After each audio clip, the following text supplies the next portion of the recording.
Agnibi-le-Cros, ville de l'Est de la Côte d'Ivoire, est l'une des premières zones de production avicole. Lors de la visite du président de la République dans cette localité, le Premier ministre Daniel Cablon-Duncan a profité de son séjour pour visiter une entreprise spécialisée dans la production de poussins. Les femmes sont victimes de violences de tout genre. Le gouvernement ivoirien mène une lutte dans ce sens, mais la plupart des victimes se réfugient dans le silence.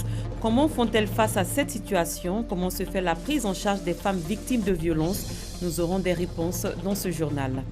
À l'étranger, en Algérie, une expulsion collective de 1400 migrants ouest-africains est en cours, une première depuis 2012. À Alger, la capitale, plusieurs milliers de migrants vivent désormais cachés. Bonsoir et bienvenue. Rendons-nous à Agnibi-le-Cros pour y découvrir une entreprise spécialisée dans la production avicole. Elle produit en moyenne 3000 poussins par jour. La structure est aussi dotée de moyens techniques importants.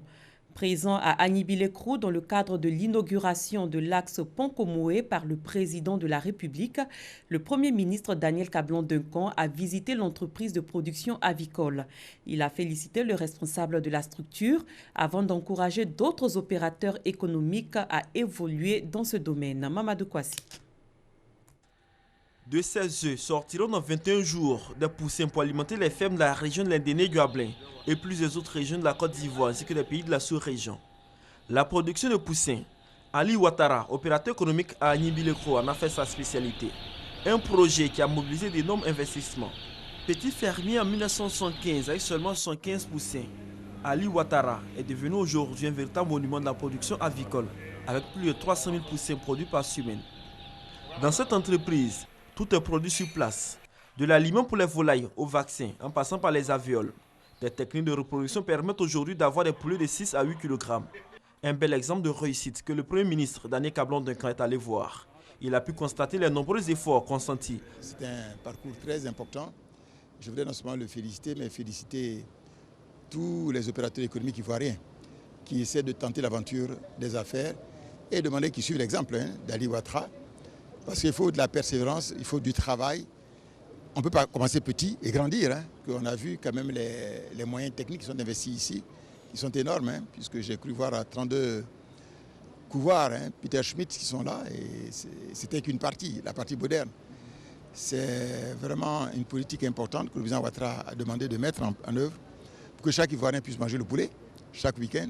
Et puis avoir des œufs. C'est pourquoi le ministre Kobenan Kwasi Adjoumani promet le maintien de la dynamique impulsée par le président de la République, Alassane Ouattara, afin d'assurer l'autosuffisance alimentaire en volaille. Pendant plus de 2 ans, le responsable de Fourni Service a investi plus de 150 millions de francs CFA dans l'entretien de la Nationale 1 avant le début des travaux de réfection. En économie, on s'intéresse à la commande publique, un outil que la Banque mondiale veut rendre plus performant. La commande publique est un véritable catalyseur de la croissance et un puissant moyen d'aide à la lutte contre la pauvreté. L'institution financière mondiale entend rendre son exécution plus transparente pour le bien-être des populations. Noël Niagnou. Le tronçon routier Komoé à Agnibi-le-Cros, inauguré ce week-end par le président Alassane Ouattara. Une illustration de la commande publique avec pour objectif offrir à la population, donc aux usagers, un mieux-être. Pour cet opérateur économique du domaine de la volaille et ses dérivés, c'est une bouffée d'oxygène. Il est long de 87,5 km, son coût 41 milliards de francs CFA. Des commandes comme celle-là sont légion. Tenez, pour ce seul secteur routier, l'État a investi 2000 milliards. En 2015, ce sont au total 2265 appels d'offres qui ont été lancés, contre 1980 en 2014 et 1516 l'année d'avant. Le montant des marchés approuvés en 2015 s'élève à 996 milliards 541 millions de francs CFA. Comme on le voit, les montants sont élevés. Malheureusement, un mal guette la passation des marchés publics, la corruption. Selon les statistiques de la Banque mondiale, 10 à 35% des marchés sont passés de façon irrégulière et occasionnent des pertes pour l'État avec des effets pernicieux. La passation de marché peut renforcer ou affaiblir la croissance économique d'un pays à cause des grands fonds qui passent par la passation de marché.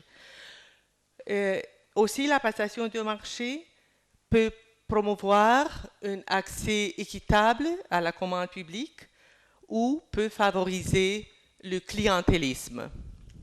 Corriger cet état de fait devient une exigence vitale. La Banque mondiale a décidé d'apporter sa pierre à la mise en place d'un nouveau concept. On passe d'une approche basée essentiellement sur la conformité à une approche basée sur performance et résultats. Un concept à propos pour le gouvernement ivoirien et pour cause. La saine gestion des marchés publics est aujourd'hui un critère pour évaluer les progrès nationaux en matière de bonne gouvernance, car les marchés publics exécutés à l'intérieur d'un cadre légal et réglementaire adéquat permet de soutenir les principes de transparence, d'efficience et d'efficacité. Pour cette efficacité, un programme en ligne de certification en passation des marchés est initié par la Banque mondiale à l'attention des acteurs des marchés publics de Côte d'Ivoire. Le top départ a été donné ce lundi par le ministre de l'économie numérique, Bruno Nabagné. La commande publique est aussi au cœur d'un séminaire de formation. Il est initié par l'Autorité nationale de régulation des marchés publics. La formation vise à permettre aux petites et moyennes entreprises d'avoir toutes les armes pour bénéficier de la commande publique. Alvorassa. L'Autorité nationale de régulation des marchés publics veut demeurer aux côtés des petites et moyennes entreprises pour les rendre encore plus performantes. D'où ces jours de formation pour qu'elles contribuent au développement de la Côte d'Ivoire à leur niveau. Pour le président de l'Autorité nationale de régulation des marchés publics, Coulibaly Nonkarna, l'une des missions de la NRNP est la protection et la promotion des petites et moyennes entreprises, d'où cette formation. Il leur demande la pratique de la sous-traitance et de la co-traitance pour être encore plus efficace.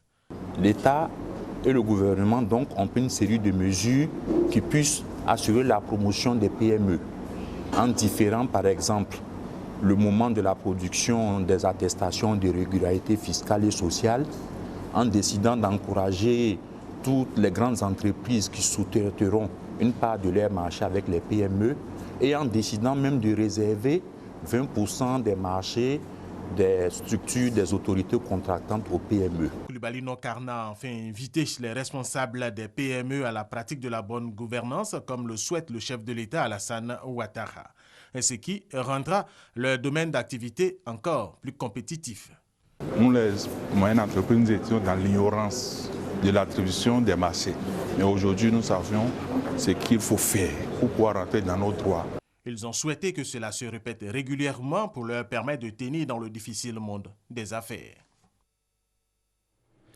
Comment favoriser l'accès à l'électricité en Afrique francophone par la régulation de l'énergie? La question est évoquée au cours d'une formation initiée par l'Autorité nationale de régulation du secteur de l'électricité de Côte d'Ivoire. Plusieurs pays d'Afrique de l'Ouest prennent part à cette rencontre. Elle va durer 12 mois. Francis Boifou. 60% des personnes vivant en Afrique de l'Ouest n'ont pas accès à l'électricité, selon des experts en énergie. Pour combler ce déficit, les gouvernants ont souvent recours au secteur privé. Et la meilleure manière d'attirer les investisseurs dans ce secteur passe par une maîtrise de la politique de régulation. D'où cette formation à l'attention des cadres en charge des questions de régulation des marchés de l'énergie. Ils vont être formés aux questions juridiques. Quels sont les cadres de PPP, par exemple, efficients à mettre en place, formés aux questions économiques. Quelle est la tarification optimale pour attirer les investisseurs, pour aussi favoriser l'intérêt des consommateurs. La formation est initiée par l'Autorité nationale de régulation du secteur de l'électricité de Côte d'Ivoire, ANARE, en partenariat avec l'École des mines de Paris. La structure se prépare à l'ouverture de la concurrence dans la commercialisation de l'électricité en Côte d'Ivoire. Pour cela, il faut que les acteurs ivoiriens, que ce soit le régulateur, les opérateurs et le pouvoir public, puissent maîtriser les tenants et les aboutissants de ces processus. 200 heures de formation sur 12 mois pour permettre aux professionnels de la régulation de mettre en place un mécanisme adapté à l'énergie solaire. L'exemple du Burkina Faso. C'est un nouveau service qui est apparu et nous nous posons la question de savoir, faut-il les réguler? Comment le réguler? Mais le rôle de la régulation, c'est de s'arranger à ce que chacun des opérateurs gagne. Une bonne régulation du secteur de l'énergie solaire va favoriser l'accès à l'électricité en Afrique de l'Ouest. 250 millions de personnes en sont privées. En politique, à 5 jours de la campagne pour les législatives 2016, le Rassemblement des oufouettistes pour la démocratie et la paix a procédé à l'investiture de ses 248 candidats en lice pour les 255 sièges de l'Assemblée nationale. La cérémonie s'est déroulée aujourd'hui au Sofitel Hôtel Ivoire. Gabriel Zani.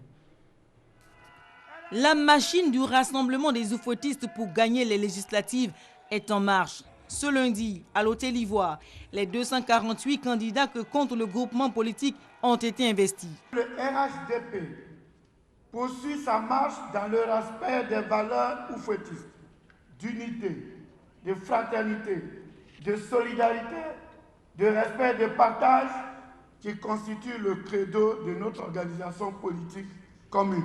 Pour les législatives du 18 décembre, la volonté du RHDP est d'avoir un groupe parlementaire pour continuer de mettre en place les réformes et le programme du gouvernement. Les candidats doivent faire des choix judicieux dans leur campagne. C'est en cela qu'un manuel retraçant quelques consignes pour gagner les voix leur a été présenté. Comment argumenter lors de la campagne? Tabler sur les acquis du bilan du président de la République, gérer les ressources humaines sont autant d'orientations fournies dans ce guide pratique. Pour nous, candidats du RHDP, il s'agit d'un véritable challenge. Dès maintenant, il s'impose à nous tous, candidats du RHDP, une obligation de résultat. Une cérémonie d'investiture qui se présente comme une rentrée des classes où les mots d'encouragement sont donnés par le professeur principal. Henri Konan Bédié, quoique absent, a livré son message de soutien au candidat par l'entremise d'Amadou Soumaoro. Je vous invite donc à rassembler autour de vous les coordinations RHDP de vos circonscriptions ainsi que les appareils locaux des partis membres de notre groupement politique. Je vous demande d'aller par Mont et par Vaux, de parcourir campements, quartiers, hameaux, villages et villes pour porter à nos concitoyens le message de l'espoir, le message de la paix, du dialogue, du vivre ensemble et de la réconciliation. À ces mots de soutien, quelques candidats réagissent. C'est une cérémonie de fraternité, de convivialité, mais en même temps, c'est une cérémonie aussi qui fait peser sur nos épaules la responsabilité que nous avons vis-à-vis non seulement de nos électeurs et électrices, mais vis-à-vis effectivement de nos partis politiques. Les responsables de ce groupement politique, depuis la base jusqu'au sommet, ont vu et reconnu mon savoir-faire et qu'ils me renouvellent leur confiance. Maintenant, il faut aller sur le terrain. Nous avons à mobiliser 400 000 électeurs, à les convaincre et à leur démontrer que le RHDP est une machine politique. Mais au-delà du fait que le RHDP est une machine politique, le RHDP est une machine de développement. Le RHDP veut faire une excellente campagne législative et glaner le plus de sièges à l'Assemblée nationale pour s'assurer de bien gouverner. Les dés sont jetés. Les candidats doivent maintenant investir le terrain. La société civile sensibilise à un scrutin législatif transparent et apaisé.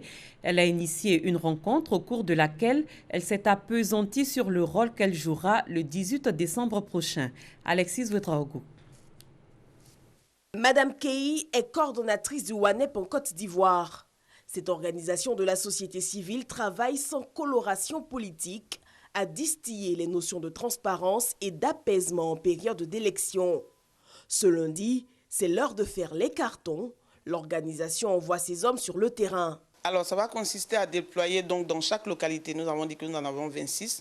Dans chaque localité, nous déployons 20 agents de sensibilisation qui vont faire de la sensibilisation de proximité, aller rencontrer les différentes communautés dans les marchés, dans les églises, dans les mosquées, dans les rues, et qui vont ensuite aussi faire de la sensibilisation de masse. Donc, nous allons organiser des animations publiques. Nous allons aussi faire de l'immersion dans les communautés. Donc, nous allons aller dans certains villages pour aller rencontrer les populations locales et pour échanger avec elles sur le processus électoral de façon générale. Donc, un message plus audible pour les populations. Avant le début de la campagne, il s'agit de les entretenir à maintenir un climat de paix. La société civile en général est vue comme une partie neutre dans tout processus et donc de façon générale, les populations sont plus inclines à nous écouter quand nous leur parlons. Le 18 décembre prochain, les Ivoiriens seront aux urnes. Ils choisiront leurs députés, un scrutin qui met en lice un peu plus d'1 millier de candidats à l'hémicycle. Les populations du Tonkpi rendent hommage au président de la République Alassane Ouattara. Elles ont tenu récemment une rencontre pour traduire leur reconnaissance au chef de l'État pour toutes les actions de développement qu'il a entreprises dans la région. Eve Bouy. Mans, place de la Paix, ce samedi 3 décembre 2016 dans l'après-midi. Sous la trentaine de bâches installées se trouvent les populations de la région du Tonkpi, venues des 5 départements, Mans, Tanané, Zouaounien, Biankouma et Sipilou. Chefferies traditionnelles élus, cadres, femmes, jeunes. Tous ont répondu présents à l'invitation du député Siki Blomblez, rassemblés sur cette place pour un seul but, rendre hommage au président de la République pour ses actions de développement dans la région.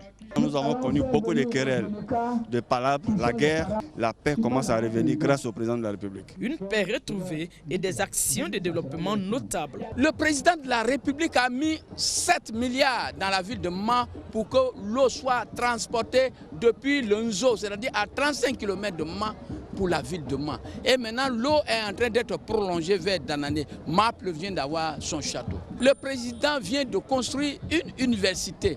Alassane, merci. Merci pour tout ce que tu es en train de faire. Remerciements pour des choses accomplies, mais les populations ont encore certaines attentes non moins importantes. Nous avons besoin de routes, nous avons besoin de ponts, nous avons besoin d'écoles. Mais déjà, il a fait beaucoup pour l'Ouest. Des demandes légitimes pour que la région du Tonkpi embarque dans le train de l'émergence en 2020. Et pour ce faire, la cohésion sociale et la paix doivent être maintenues. C'est là tout le sens des propos du préfet des régions, préfet du département de Mans.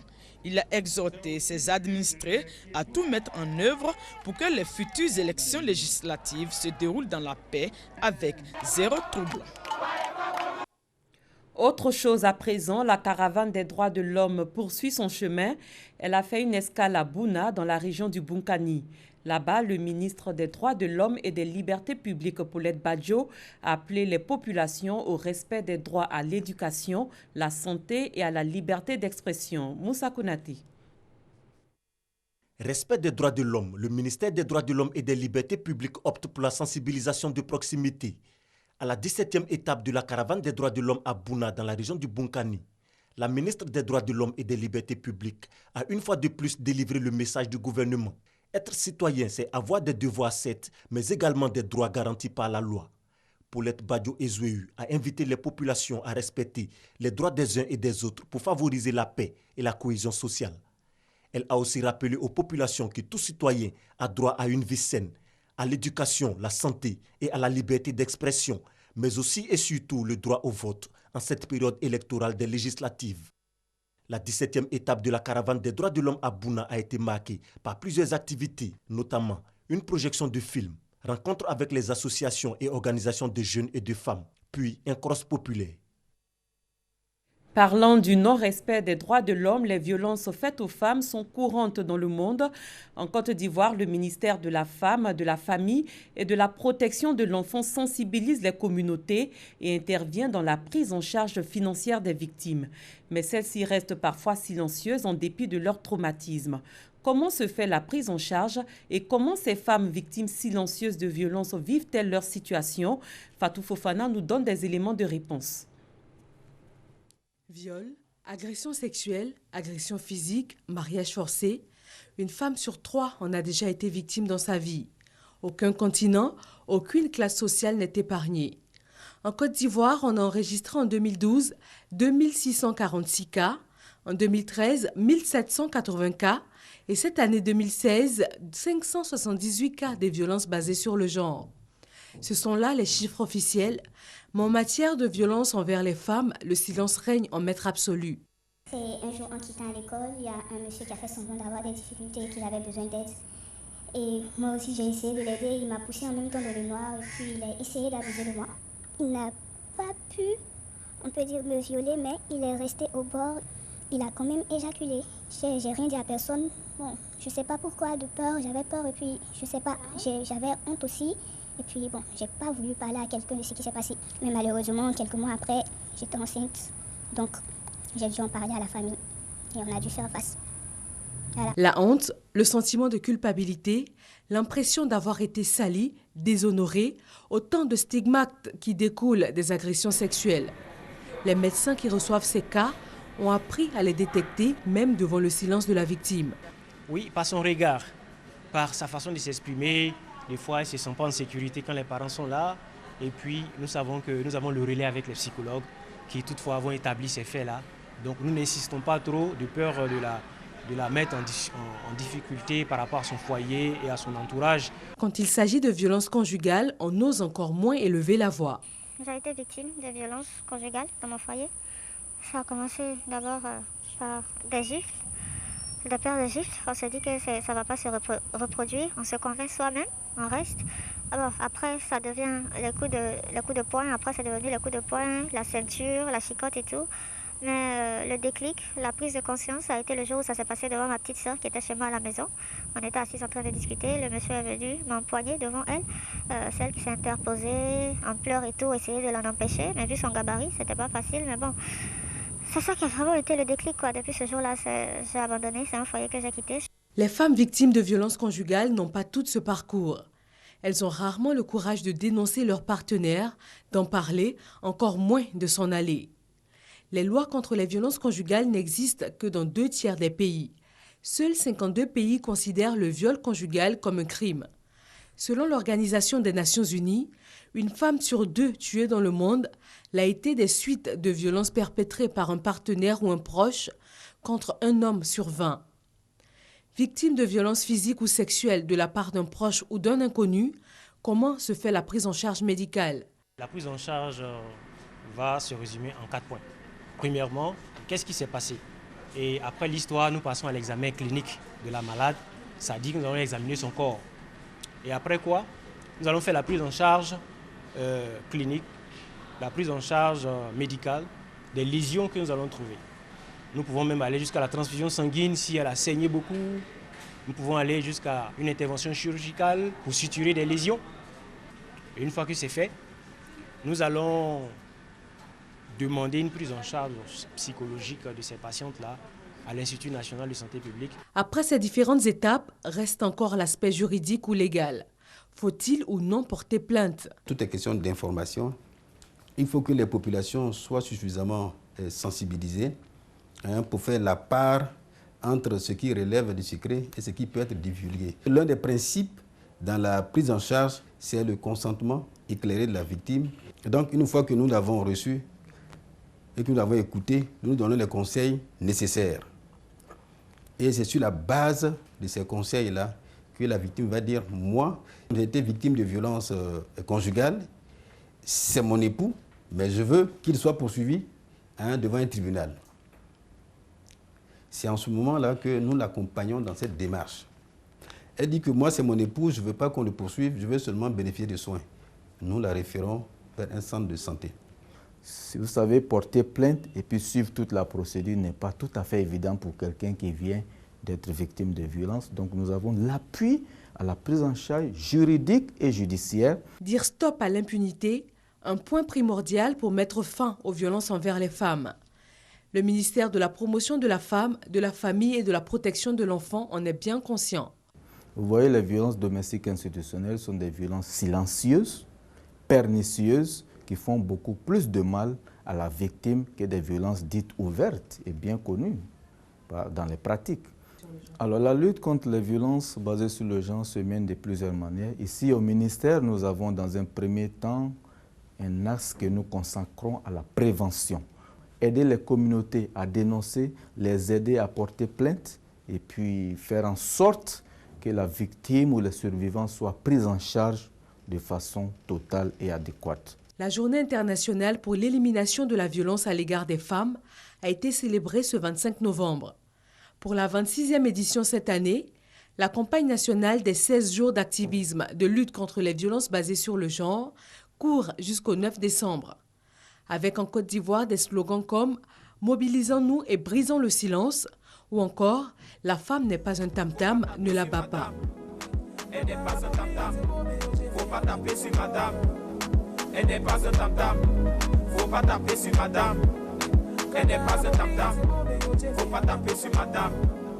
Elle n'est pas un tam-tam, faut pas taper sur madame. Les femmes victimes de violences de tout genre, quel est le regard des religieux sur cette situation?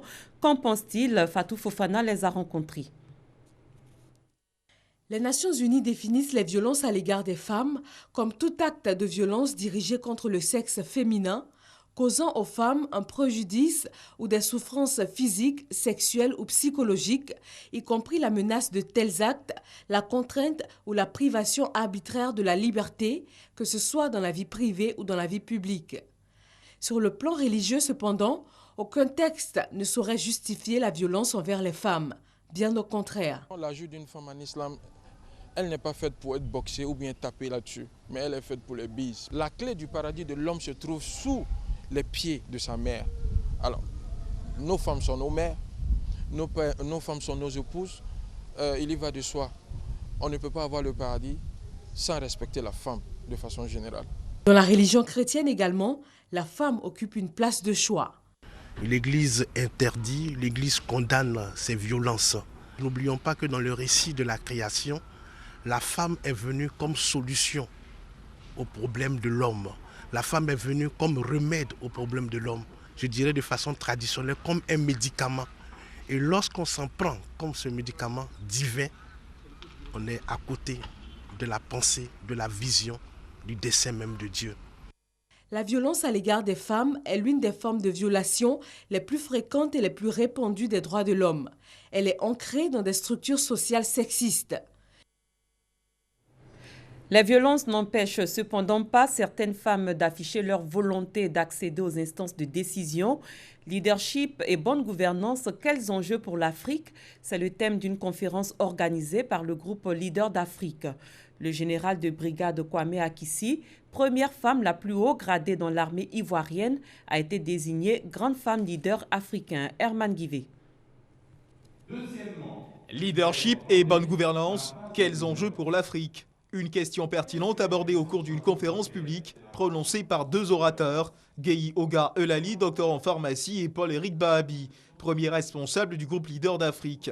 Il existe un lien étroit entre les notions de leadership et de bonne gouvernance. On ne peut parler de bonne gouvernance sans évaluer le type de leader que l'on a en face de soi, des arguments défendus par la conférencière Oga Eulali.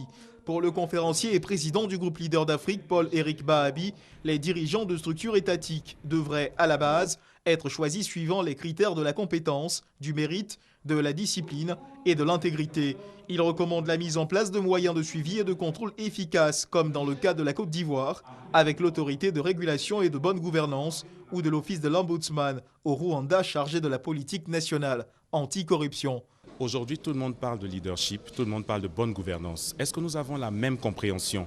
Est-ce que nous sommes sûrs de parler le même langage? Il fallait clarifier ces deux thèmes-là, de sorte à ce que chacun sache quelle est notre vision, quelle est notre compréhension du leadership et de la bonne gouvernance et quels sont les enjeux réels pour le continent africain. Le continent africain qui ne devra son salut qu'aux Africains.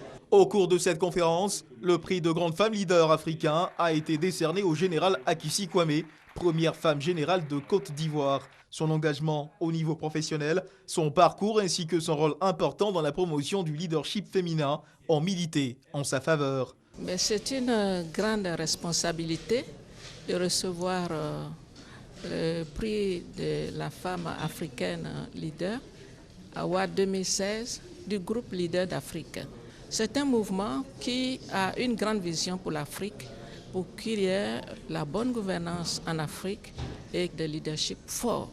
Et donc je les ai encouragés à continuer pour la formation, le renforcement des capacités. Créé en 2010, le groupe Leader d'Afrique se donne pour mission principale de promouvoir le leadership par le service. Hors de nos frontières en Algérie, une expulsion collective de 1400 migrants ouest-africains est en cours, une première depuis 2012. Arrêtés dans la capitale, des centaines de personnes sont enfermées dans un camp de Tamanrasset. D'autres sont toujours bloquées dans un camp à Alger. Toutes seront renvoyées du pays. Le SNAPAP, un syndicat autonome, a dénoncé hier la plus grande chasse à l'homme noir depuis l'indépendance. Un collectif de militants, le RAJ, a demandé l'arrêt des expulsions. Dans la capitale, où ils sont plusieurs milliers, les migrants vivent désormais cachés. En France, Manuel Valls, désormais candidat, il a officiellement confirmé ce lundi soir sa candidature à l'élection présidentielle de 2017 lors d'un déplacement à Évry, une ville dont il a été maire pendant plus de 10 ans. Manuel Valls a indiqué qu'il quitterait ses fonctions de Premier ministre dès demain. Depuis le renoncement du chef de l'État François Hollande à briguer un second mandat, il ne faisait plus de doute que l'actuel hôte de Matignon serait candidat. En sport, la finale de la Coupe d'Afrique des Nations dames qui a opposé le samedi le Cameroun au Nigeria a une fois de plus confirmé les Super Falcons reines de l'Afrique. Les Nigérianes ont eu raison des Camerounaises sur un score d'1-0 pour s'adjuger de leur 10e titre, dont 8 sous la nouvelle formule. Ugoji Désiré Opazanosier a inscrit le but de la victoire à la 81e minute. C'est la fin de cette édition. Merci de l'avoir suivi. Très bonne fin de soirée sur RTI.